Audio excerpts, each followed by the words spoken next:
Բարի գալուստ ազատություն պորնոգրաֆիայից դասընթացի երկրորդ դասին։ Կրկին չեմ կարող ասել, թե որքան հպարտ եմ ձեզնով, որ դիտում եք այս դասընթացը։ Հուսով եմ, որ սա նման է նրան, որ հենց հիմա սեղանի շուրջը նստած խոսում եմ ձեզ հետ։ Դա այն է, ինչ զգում եմ իմ սրտում։ Ես բառացիորեն զգում եմ ձեր ներկայությունը եւ ազատ լինելու ձեր ցանկությունն ու փափագը։ Պարզապես ուզում եմ գովել ձեր քաջությունը, գովել ձեր խոնարհությունը եւ ասել, թե որքան շատ եմ սիրում ձեզ եւ խորապես հոգում ձեր մասին։ Պատճառն այն է, որ Աստված խորապես սիրում եւ հոգում է ձեր մասին, նա ձեր հայրն է։ Այսպիսով, այս դասին կանդրադառնանք ազատ լինելու ցանկության շարժառիթին։ Ես ունեի սխալ շարժառիթ, որն ինձ թույլ չէր տալիս ազատվելու։ Ես իսկապես ցանկանում եմ բացահայտել սա ձեզ համար, որպեսզի օգնեմ հասկանալու, թե որքան կարևոր է ճիշտ շարժառիթներ ունենալը։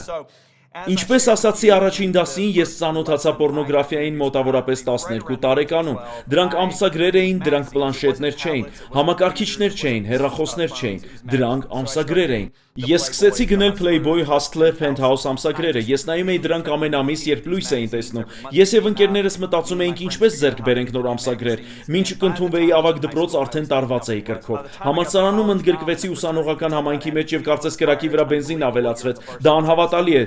Դու Թենեսի համալսարանական թիմի անդամ ես,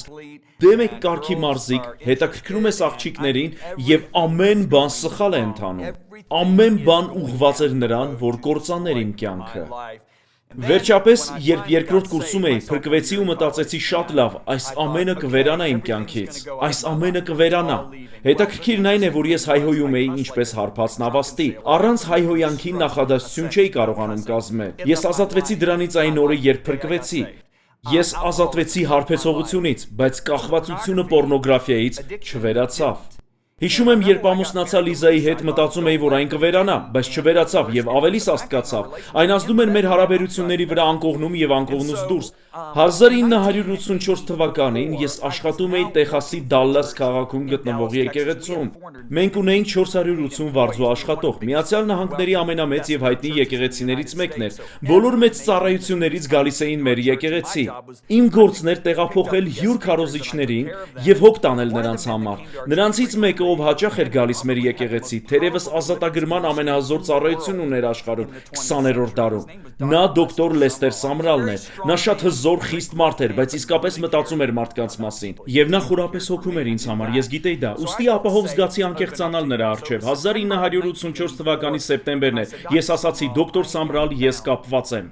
Հիշում եմ, թե ինչպես նա նայեց ինձ եւ ասաց. «Դադարեցրու դա»։ Ես կարծես լսեցի նրա խոսքերի արձագանքը, այնուհետև նա սկսեց քարոզել ինձ։ Ես պետք է ասեմ, նա չափազանց խիստ էր ինձ հետ, բայց ես գիտեի, որ նա մտահոգված էր, ուստի լսում էի նրան։ Երբ նա ավարտեց, նրա բոլոր խոսքերը լսելուց հետո ասացի. «Դոկտոր Սամրալ, խնդրում եմ, կաղոթեք ինձ համար։ Ես ուզում եմ ազատագրվել, ուզում եմ, որ սա ընդմիշտ հեռանա իմ կյանքից»։ Նա ասաց. «Իհարկե, Ջոն, մոտ եք»։ Նա ձեռքերը դրեց ինձ վրա եւ իսկապես հզոր աղոթ քարեց։ Գիտեք ինչ կատարվեց։ Ոչինչ։ Թույլ տվեք ավելի հստակ լինել, բացարձակապես ոչինչ։ Կարծում եմ ավելի լավ կլիներ մեկ այլ հովիվ գտնել։ Ոչ, այդ օրերին դու չէիր գտնի մեկ ուրիշի, որ ուներ ավելի մեծ զորություն եւ իշխանություն։ Այսպիսով, ես շփոթված էի, խոնարհվեցի ու մտածեցի, ինչ է կատարվում։ 9 ամիս անց, սա 1984 թվականի աշունն էր։ Կարծում եմ սեպտեմբեր կամ հոկտեմբեր ամիսը։ Համարենք 1984 թվականի սեպտեմբերը, 9 ամիս անց 1985 թվականի մայիսին ես մտա 4-օրյա ծոմի մեջ։ Ծոմի 4-րդ օրը 1985 թվականի մայիսի 6-ին ես լիովին կատարելապես ազատվեցի կրքից եւ պորնոգրաֆիայից։ Եվ մինչև հիմա ազատ եմ եւ կասեմ նորից, հրաշալի է ապրել ազատ։ Ես եղել եմ գերության մեջ եւ հիմա ազատ եմ ու ազատ լինելը շատ ավելի լավ է։ Ահա թե ուր եք դուք շարժվում։ Բայց մի քանի տարի քայլելով այս ազատության մեջ, ինձ տանջում էր մի հարց, որից չէի կարողանում ազատվել։ Վերջապես մի առավոտ աղոթքով վերեցի այն Տիրոջ առջև եւ ասացի. «Հայր, ես պարզապես չեմ հասկանում։ Ես իսկապես խոնարհվեցի դոկտոր Սամրալի մոտ։ Ես անկեղծացա նրա առջև։ Ես արեցի այն, ինչ ասում էր Աստծո խոսքը։ Ինչու չազատագրվեցի 1984 թվականի սեպտեմբերին։ Ինչու միայն 9 ամիս անց ես ազատագրվեցի։ Աստված հետաքրքիր կերպով ցույց տվեց իմ աղոթքի կյանքը։ Հիմա պետք է մի փոքր հետ գնամ։ 1982 թվականին կարդացի Bounce-ի աղոթքի զորությունը գիրքը։ Այնքան տպավորվեցի այդ գրքով, որ որոշեցի, որ աղոթելու եմ ամեն առավոտ։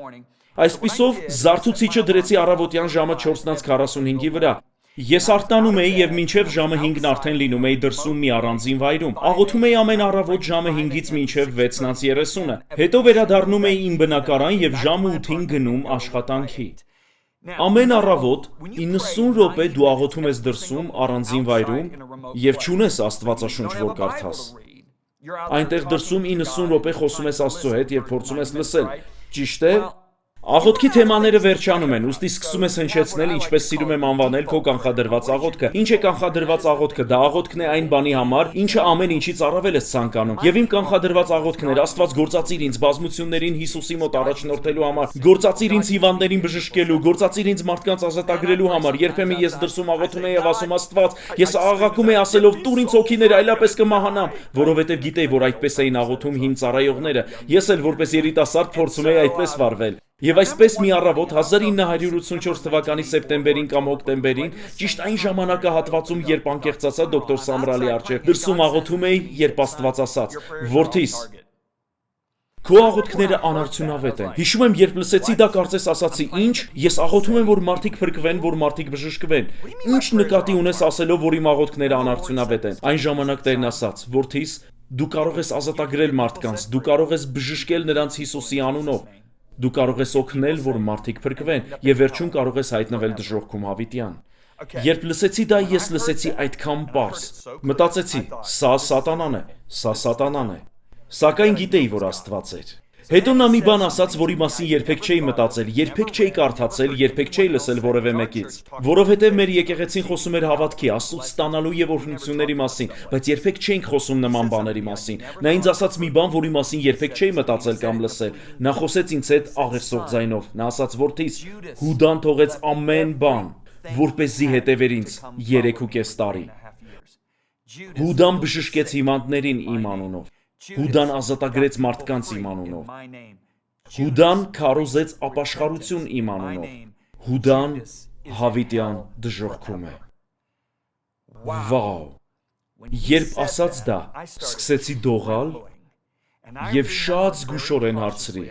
«Այդ դեպքում ո՞րը պետք է լինի իմ գլխավոր աղոթքը»։ Եվ Տերն ասաց. «Ճանաչել ինձ մտերմորեն»։ Այդ օրը ես մտածեցի դրա մասին։ Դա Մովսեսի սրտի գլխավոր աղաղակն էր։ Նա լավ վախճան ունեցավ։ Դավիթ թագավորի սրտի գլխավոր աղաղակն էր։ Նա լավ վախճան ունեցավ։ Պողոս առաքյալի սրտի գլխավոր աղաղակն էր։ Ճանաչել նրան եւ նրա հարության զորությունը։ Նա լավ վախճան ունեցավ։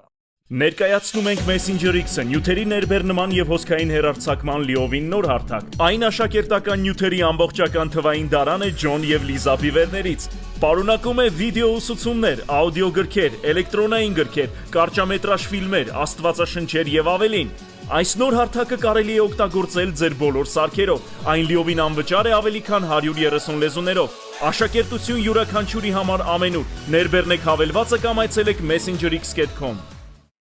Այսպիսով, իմ աղոթքը փոխվեց, եւ իմ կանխադրված աղոթքը դարձավ այսպես. Աստված, ուզում եմ ճանաչել քեզ լավագույն ձևով, որ մարդը կարող է ճանաչել։ Աստված, ուզում եմ հաճեցնել քեզ լավագույն ձևով, որ մարդը կարող է հաճեցնել։ Ուզում եմ սիրել քեզ այնքան ուժգին, որքան մարդը կարող է սիրել։ Ուզում եմ ճանաչել քո սիրտը։ Ուզում եմ սիրել այն, ինչ սիրում ես դու, եւ ատել այն, ինչ ատում ես դու։ Այն, ինչ կարեւոր է քեզ համար, ուզում եմ կարեւոր դառնա ինձ համար, այն, ինչ այնքան էլ կարեւոր չէ քեզ համար, ուզում եմ կարեւոր չլինի ինձ համար։ Ես սկսեցի աղաղակել այս ամենի համար։ Դու ասում ես, Ջոն, ինչ կապ ունի դա պոռնոգրաֆիայից ազատագրվելու հետ, ամենաուղղակի կապը, որովհետև Պողոսը Կորինթացիների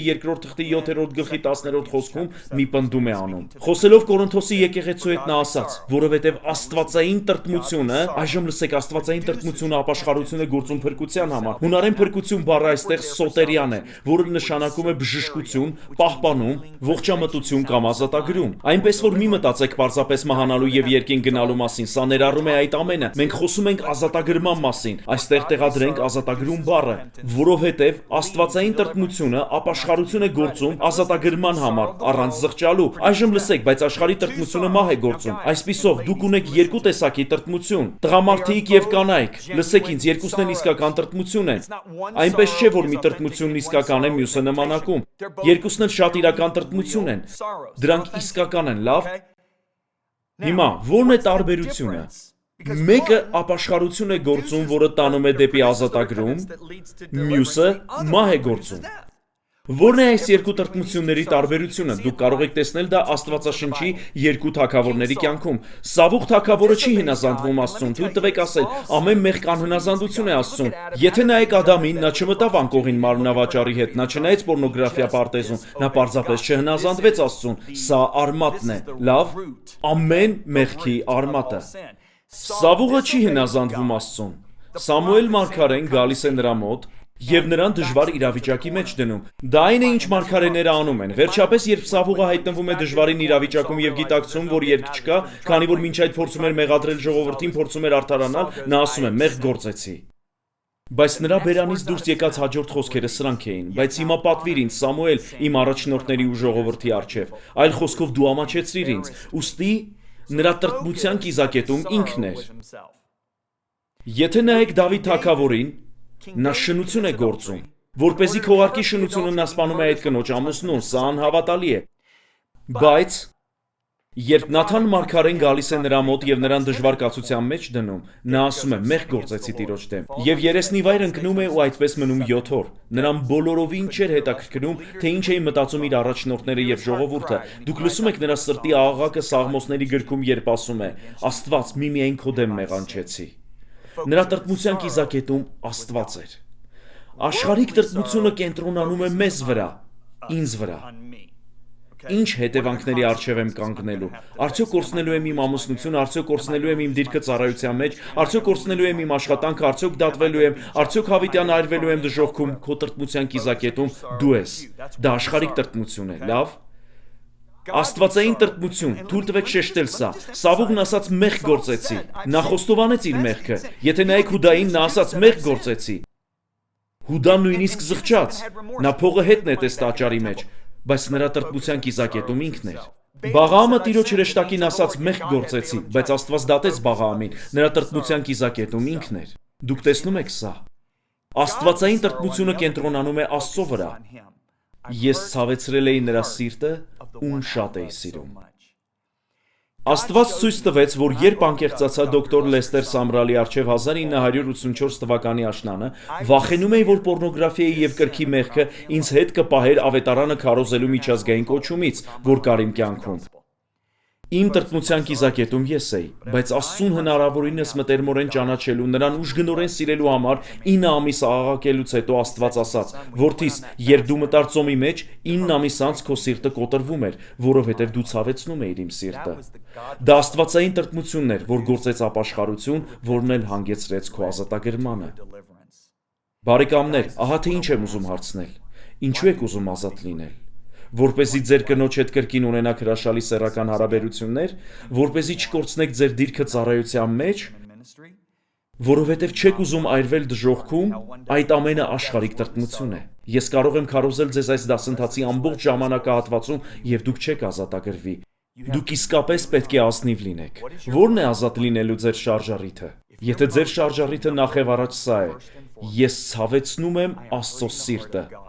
ուրեմն դուք կազատագրվեք։ Եթե ձեր երկրորդ շարժառիթը, որը գրեթե նույնքան ուժեղ է, որքան նախորդը, սա է. ես ցավեցնում եմ իմ կնոջ սիրտը, ես ցավեցնում եմ իմ ընտանիքի սիրտը, ես ցավեցնում եմ իմ ընտերիմների սիրտը, դա աստվածային տրտմություն է։ Կիզակետում Աստված է և մյուսները։ Որովհետև առաջին պատվիրանն է՝ սիրիր քո Տեր Աստծուն քո ամբողջ սրտով, անձով, մտքով և զորությունով։ Իսկ երկրորդ պատվիրանն է՝ սիրիր քո մերձավորին քո անձի պես։ Դրանք այն մարդիկ են, որոնք ամենից մոտ են քեզ։ Ուստի եթե մասնակցում ես այս դասընթացին, որովհետև ասում ես ինչ անհարմար է, ես բռնվեցի, կինս ստիպեց ինձ մասնակցել այս դասընթացին, կամ հովիվս ստիպեց, իմ խորհրդատուն ասաց, որ մասնակցեմ այս դասընթացին, Աստված իմ, ես ուժասպառ կլինեմ։ 50 դաս կսովորեցնեմ, և դուք չեք ազատագրվի։ Դուք պետք է ցանկանաք ազատվել, որովհետև ցավեցնում եք Աստծո սիրտը, իսկ դուք խորապես սիրում եք նրան, և որովհետև ցավեցնում եք ձեր մտերիմներին, որոնց խորապես սիրում եք։ Հուսով եմ, որ դուք ժամանակ կհատկացնեք, և ես կաղոթեմ, որովհետև Աստված կհայտնի ձեր սրտի շարժառիթները։ Ես աղոթելու եմ ու խնդրելու եմ, որ նա անի դա հենց հիմա։ Ուզում եմ, որ դուք իսկապես ազնիվ լինեք ձեր գնահատականի հարցում։ Երկնային Հայր, շնորհակալ եմ քեզ իմ եղբոր, իմ քրոջ համար, որ հենց հիմա դիտում են։ Մենք միասին անցնում ենք այս դասընթացը։ Քո խոսքն ազատ է արձակում։ Բայց Սուրբ Հոգի, դու միակն ես, որ կարող ես հայտնել մեզ, թե ինչ կա մեր սրտում։ Դու միակն ես, որ կարող ես մեր սիրտը լուսավորել, ճշմարտության ու սիրո լույսով, որը բացահայտում է մեր շարժառիթները։ Խնդրում եմ, որ յուրաքանչյուրից ցույց տաս պոռնոգրաֆիայից եւ կրքից ազատվելու ցանկության շարժառիթները։ Խնդրում եմ, որ անես դա Հիսուսի զորավոր անունով։ Ամեն։ Ես ձեզ շատ եմ սիրում եւ այնքան ոգեվորված եմ, որովհետեւ հիմա, երբ լուծեցինք շարժառիթի հարցը, ուղղակիորեն կանդրադառնանք նրան, թե ինչպես ազատվենք պոռնոգրաֆիայից եւ սեռական կրքից։ Աստված օրհնի ձեզ ընկերներ, կհանդիպենք հաջորդ դասին։